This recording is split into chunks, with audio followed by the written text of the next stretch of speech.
പിതാവിൻ്റെയും പുത്രൻ്റെയും പരിശുദ്ധാത്മാവിൻ്റെയും നാമത്തിൽ ആമേൻ. എൻ്റെ പ്രിയപ്പെട്ടവർ, ഇന്ന് ഓഗസ്റ്റ് 13-ാം തീയതി വ്യാഴാഴ്ച. അമ്മേ പരിശുദ്ധ അമ്മേ, അമ്മേ പരിശുദ്ധമേ, ദൈവമാതാവേ, കൃപാസനത്തിലൂടെ ഞങ്ങളുടെ ദേശത്തിനും അമ്മ മധ്യസ്ഥം തേടി തന്ന എല്ലാ അനുഗ്രഹങ്ങൾക്കും കൃപകൾക്കും ഞങ്ങളിപ്പോൾ ഹൃദയം നിറഞ്ഞ നന്ദി പറയുന്നു. അമ്മേ പരിശുദ്ധമേ, ദൈവമാതാവേ, 2004 ഡിസംബർ 7-ാം തീയതി ഉച്ചകഴിഞ്ഞ് 2:30 കൃപാസനത്തിൽ സംഭവിച്ച അമ്മയുടെ പ്രത്യക്ഷപ്പെടലിനെക്കുറിച്ച് തിരുസഭയ്ക്ക് സമർപ്പിച്ചിരിക്കുന്ന പഠനരേഖകളുടെ മേൽ സഭാത്മകമായ പഠനം ആരംഭിക്കുവാൻ ഞങ്ങൾ പ്രാർത്ഥിക്കുന്നു. അമ്മേ പരിശുദ്ധമേ, ഭൂസ്വർലോകങ്ങളുടെ രാജ്ഞിയായ അങ്ങേയ്ക്ക് ഭൗമസംരക്ഷണത്തിനായി പ്രപഞ്ചപ്രകൃതിയെ തന്നെ തിരുസഭ പ്രതിഷ്ഠിക്കുവാൻ ഈ പ്രത്യക്ഷീകരണം വഴി ഇടയാക്കണമേ. പരിശുദ്ധമേ, ജപമാല മാതാവേ, സകല പ്രാർത്ഥനയോടും ചേർത്ത് ഞങ്ങളിപ്പോൾ പ്രാർത്ഥിക്കുന്ന ഈ കുടുംബത്തിന്റെ പ്രത്യേക നിയോഗം പറ മക്കളെ.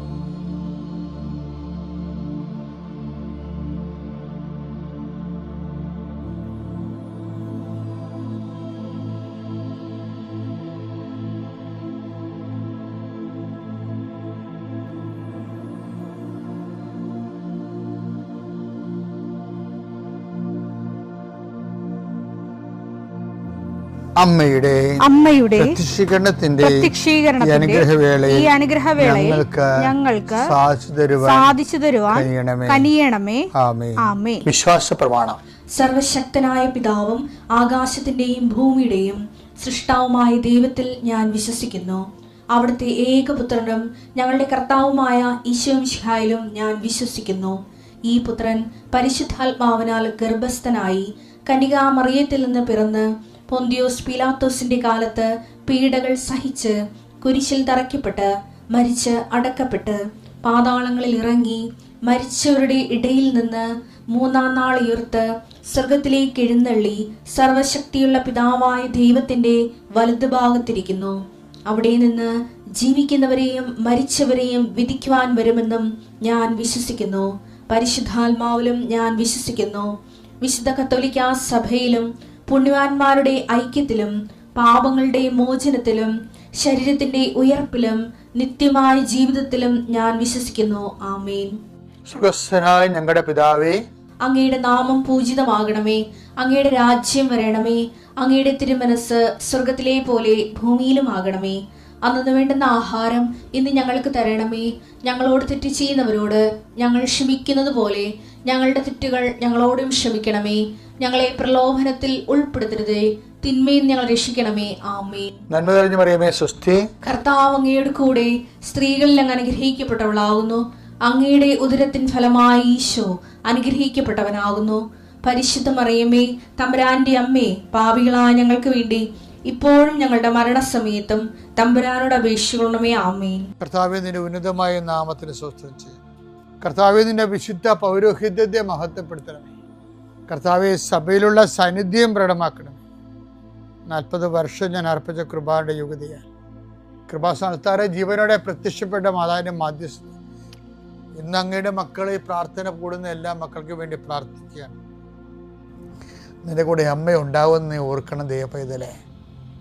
കർത്താവ്, കിടപ്പായിപ്പോയവർ, ഇങ്ങനെ ഒരു ആരോഗ്യമുണ്ട് പക്ഷെ കിടന്നു പോയവർ, ചിലപ്പോൾ അപകടം ഉണ്ടായി കിടന്നു പോയവർ, കർത്താവെ, പ്രഷർ വന്ന് കിടന്നു പോയവർ, കർത്താവിൻ്റെ തിരുമുറുവാർന്ന വലതുകരം, ആണിപ്പെടുതാടുന്ന അത്ഭുതകരം ആ കിടന്നുപോയ മക്കളുടെ മേൽ ശരീരത്തിൽ തലയ്ക്കപ്പെടട്ടെ. യേശുക്രിസ്തു ഉന്നതമായ നാമത്തിൽ നീ സൗഖ്യം പ്രാപിക്കട്ടെ എന്ന് കൽപ്പിക്കുന്നു. കർത്താവെ, പടലപ്പിണക്കങ്ങളും തൊഴുത്തിൽ കുത്തും മൂലം കുടുംബത്തിൽ കലഹവും കോലാഹലങ്ങളും സമാധാനം നഷ്ടപ്പെട്ട കുടുംബങ്ങളും. ഏത് ഭവനത്തിൽ പ്രവേശിക്കുമ്പോഴും ആ ഭവന സമാധാനം ആശംസിക്കണം. സമാധാന ദൂതൻ അവിടെ ഉണ്ടെങ്കിൽ നിൻ്റെ സമാധാനം പരിക്കും. കർത്താവെ, അടിയൻ്റെ പ്രാർത്ഥന കൊണ്ടും അമ്മയുടെ പ്രത്യക്ഷീകരണം കൊണ്ടും കർത്താവെ ആ കുടുംബങ്ങൾക്ക് സമാധാനം ഉണ്ടാകണമെന്ന് പ്രാർത്ഥിക്കുന്നു. പഠിക്കാൻ പോകുന്ന കുഞ്ഞുങ്ങൾ, പഠിക്കുന്നതിന് വേണ്ടി ഒരുങ്ങുന്ന കുഞ്ഞുങ്ങൾ, കർത്താവെ എന്തെല്ലാം കാര്യങ്ങൾക്ക് വേണ്ടി മക്കൾ വേദനിച്ചുകൊണ്ട് ആശങ്കപ്പെട്ടുകൊണ്ട് കണ്ണുനീരോടെ വിഷമിക്കുന്നുണ്ടോ ആ മേഖലയിലെല്ലാം പരിശുദ്ധാത്മ പ്രവർത്തിച്ചുകൊണ്ട് നിൻ്റെ വിഷയത്തിൽ ദൈവം തീരുമാനമെടുക്കാൻ പോകുന്നു. കർത്താവിൻ്റെ മുമ്പിൽ നീ ജാഗ്രതയോടെ പെരുമാറുക. കർത്താവെ, അകലം വിട്ടുപോകുന്നവർ, രാജ്യം വിട്ടുപോകുന്നവർ, വീട് വിട്ടുപോകുന്നവർ, ഞങ്ങൾ കണ്ണുമ്പിൽ മറയുന്നവർ കർത്താവിൻ്റെ കൃപയാൽ നിറക്കപ്പെടട്ടെ എന്ന് പ്രാർത്ഥിക്കുന്നു. എൻ്റെ കർത്താവെ, ജോലിയില്ലാത്തതിൻ്റെ പേരിൽ വിസ പുതുക്കാത്തതിൻ്റെ പേരിലും യാത്രയ്ക്ക് നാട്ടിലേക്ക് വരാൻ പറ്റാത്തതിൻ്റെ പേരിലും തിരിച്ചു പോകാൻ പറ്റാത്തതിൻ്റെ പേരിലൊക്കെ കുടുങ്ങിക്കിടക്കുന്നവർ, എൻ്റെ കർത്താവിൻ്റെതുമായ എന്തെങ്കിലും ബന്ധനങ്ങളെ ഞാൻ അർപ്പിച്ച 40 വർഷത്തെ ബലിയുടെ ശക്തിയാൽ ബന്ധിക്കുന്നു, അഴിച്ചു മാറ്റുന്നു. കർത്താവിൻ്റെ കരുണ നിന്നെ ആവശ്യിക്കുകയും നീ വിടുതൽ പ്രാപിക്കുകയും ചെയ്യട്ടെ. I command you in the name of Jesus Christ, you be healed and delivered. പിതാവും പുത്രനും പരിശുദ്ധാത്മാവിശ്വരം നീക്കും. ആമേൻ. ചില സമയത്ത് ഞാനിങ്ങനെ ധ്യാനിപ്പിക്കുമ്പോഴേ ഞാനിങ്ങനെ ആ ധ്യാനത്തിൻ്റെ ഒരു ഫ്ലോ ഉണ്ടല്ലോ, ആ ഫ്ലോയിൽ ഞാൻ പലപ്പോഴും പറഞ്ഞിട്ടുണ്ട്, നമ്മളുടെ ഉടമ്പടിയിലുണ്ടാകുന്ന പ്രേക്ഷിത പ്രവർത്തനങ്ങളില്ലേ, പ്രേക്ഷിത പ്രവർത്തനങ്ങൾ, ഉപയോഗ പ്രവർത്തനങ്ങൾ, സുവിശേഷ പ്രവർത്തനങ്ങളൊക്കെ ഇല്ലേ, അതുകൊണ്ട് നമുക്ക് നമ്മളുടെ ഗ്രേസ് ലെവല് വർദ്ധിപ്പിക്കാൻ പറ്റും. എന്നിട്ട് ഞാൻ അക്വേർഡ് ഗ്രേസ് എന്നൊക്കെ പറയടക്ക്, ആർജിത കൃപ. പക്ഷേ അത് ഞാനതിനെക്കുറിച്ച് അപ്പോൾ അവിടെ എവിടെയോ ഒരു ആർജിത കൃപ എന്ന് പറഞ്ഞപ്പോൾ എൻ്റെ മനസ്സിൽ പരിശുദ്ധ പറയുന്നുണ്ടായിരുന്നു, നീ ഇത് റെക്ടിഫൈ ചെയ്യണം, അത് കറക്റ്റ് ചെയ്യണം കേട്ടോ എന്ന് പറയാം. അപ്പം ഞാൻ പിന്നെ എനിക്ക് പക്ഷേ എങ്ങനെ കറക്റ്റ് ചെയ്യണമെന്ന് അറിയത്തില്ല. അതുകൊണ്ട് ഞാൻ എപ്പോഴും ഈ വിഷയം പ്രാർത്ഥിക്കുക. കഴിഞ്ഞ ദിവസങ്ങളിൽ ഇതുപോലെ കർത്താവുമായിട്ട് ഈ വചനം വായിച്ചുകൊണ്ടിരിക്കുന്ന സമയത്ത് ഞാൻ കൃപയെക്കുറിച്ച് വചനങ്ങളൊക്കെ പരിശോധിച്ച് പ്രാർത്ഥിക്കുമ്പോൾ എനിക്ക് മനസ്സിലായത്, നമുക്ക് ഈ ഓരോ കാര്യങ്ങൾ ഇപ്പം നിങ്ങൾ പറയത്തില്ലേ, 10 രോഗികളെ കണ്ടു, 6 കെട്ടിപ്പൊതിച്ചോറ് തന്നെത്താൻ കൈകൊണ്ട് ഉണ്ടാക്കിക്കൊണ്ട് കൊടുത്തു. നമ്മളങ്ങനെ ചെയ്യുമ്പോൾ നമ്മുടെ മനസ്സിലെങ്കിലും ഉണ്ടോ നമുക്ക് കിട്ടാൻ പോകുന്ന അനുഗ്രഹത്തിൻ്റെ വിലയാണ് ഈ കൊടുക്കണമെന്ന്. നമ്മൾ ഓരോ കാര്യങ്ങൾ ചെയ്യുമ്പോൾ നിങ്ങളുടെ മനസ്സിലെങ്കിലും ഉണ്ടാവുമോ, നിനക്ക് ദൈവം തരാമെന്ന് ജോലിക്കുള്ള കൂലിയാണ് ഈ കൊടുക്കണമെന്ന്. പണ്ട് ഗോതമ്പ് റോഡെന്നൊക്കെ പറയത്തില്ലേ, എല്ലാ നാട്ടിലും ഉണ്ടാകും ഗോതമ്പ് റോഡ്, പേരുണ്ടാവും. എന്താണെന്ന് വെച്ചാൽ രാജാക്കന്മാരുടെ കാലത്ത് തൊട്ടുള്ള പരിപാടിയാണ്. എന്ന് വെച്ച് കഴിഞ്ഞാൽ കൂലിക്ക് പകരം പണത്തിന് പകരം ധാന്യങ്ങൾ. ഒരു തോടൊക്കെ വിട്ടുന്ന സമയത്ത് 5 മണിക്ക് പണി കയറി കഴിയുമ്പോൾ ചിലപ്പോൾ 2 കിലോ ഗോതമ്പ് അല്ലെങ്കിൽ 1 കിലോ അരി തരും. അതിന് പഴയ മലയാളത്തിൽ ഒരു പേരുണ്ടായിരുന്നു, ഊഴിയാവേല.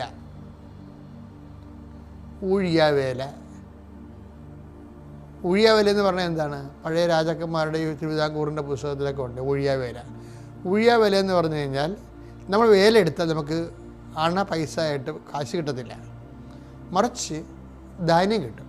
അങ്ങനെയാണ് രാജാക്കന്മാർ തോടും എല്ലാം വെട്ടിച്ചിരിക്കണത്, റോഡൊക്കെ ഇട്ടിരിക്കണത്. നിങ്ങളിതുപോലെ ഈ പ്രേക്ഷിത പ്രവർത്തനം ഊഴിയാവേലയായിട്ട് മാറുന്നുണ്ടോ എന്ന് ചിന്തിക്കണം.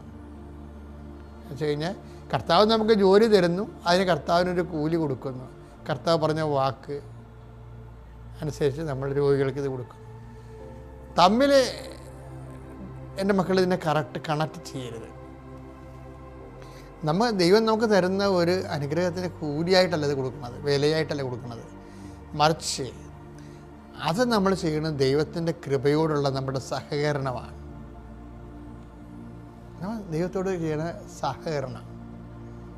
അപ്പം നമ്മൾ ചില ആൾക്കാർ ഈ സഹകരണം വരുമ്പോൾ എന്താ ഗുണമെന്ന് അറിയാമോ? കർത്താവ് തിരിച്ച് സഹകരിക്കും. അതാണ് നമ്മൾ ഉദ്ദേശിക്കുന്നത്. അതിൻ്റെ ഫലമായിട്ടാണ് നമുക്ക് ജോലിയെല്ലാം കിട്ടുന്നത്. പക്ഷേ അതിന് ഡയറക്റ്റ് ഒരു വിലയായിട്ട് നമ്മൾ കാണരുത്. മർക്കോസ് 16:20. അവർ എല്ലായിടത്തും പോയി പ്രസംഗിച്ചു.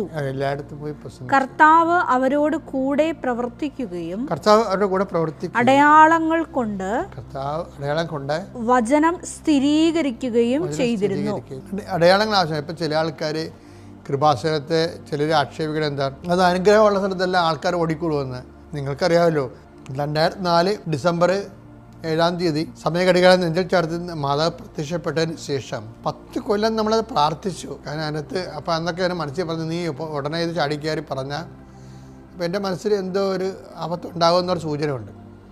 അത് ശരിയായിരുന്നു. ശരിക്കും പറഞ്ഞാൽ 10 കൊല്ലം കഴിഞ്ഞിട്ട് പോലും അത് പ്രൊക്ലെയിം ചെയ്യാനുള്ള സമയമായി. മാതാവ് വാടിപ്പെട്ടി വെച്ച് എന്നെ നിർബന്ധിച്ചാണ് പ്രൊക്ലെയിം ചെയ്യാൻ വേണ്ടി. പ്രൊക്ലെയിം ചെയ്ത് കഴിഞ്ഞപ്പോഴാണ് മാതാവ് 6 മാസം കഴിഞ്ഞപ്പോൾ ഉടമ്പടി തന്നത്. ഉടമ്പടി തരികയിലല്ല ചെയ്തത്. ഉടമ്പടി തന്നെന്നും പറഞ്ഞുകൊണ്ട് ഈ അടയാളമൊന്നും ഉണ്ടാകണം ഒരു നിർബന്ധമില്ല.